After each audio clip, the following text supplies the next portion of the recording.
Kung titingin tayo sa mga kalendaryo na binibigay ng mga tao sa buwan ng Ramadan, minsan makikita natin meron mga ibang kalendaryo na nakalagay doon isang oras ng imsak.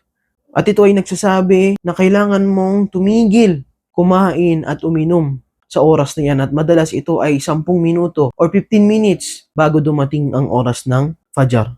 At karamihan siguro sa atin iniisip natin na masisira yung fasting natin, yung pag-aayuno natin kapag kumain o uminom tayo pagkatapos ng oras na ito. Pero itong katuruan ba ito ay nabibilang ba sa Islam? Ang sagot doon ay hindi. Ang paglagay ng specific na oras, kung kailan titigil kumain at uminom bago dumating ang oras ng Fajar ay isang bid'ah na wala sa katuruan ng Islam.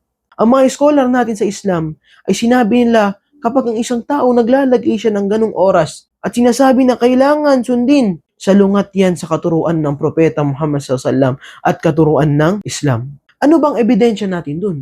Sinabi na Allah subhanahu wa ta'ala, وَكُلُوا وَاشْرَبُوا حَتَّى يَتَبَيَّنَ لَكُمُ الْخَيْطُ الْأَبْيَضِ مِنَ الْخَيْطِ الْأَسْوَدِ مِنَ الْفَجْرِ. At kumain at uminom kayo hanggang maging malinaw sa inyo ang puting sinulid, ang madaling araw sa maitim na sinulid, ang pagpasok ng oras ng Fajar.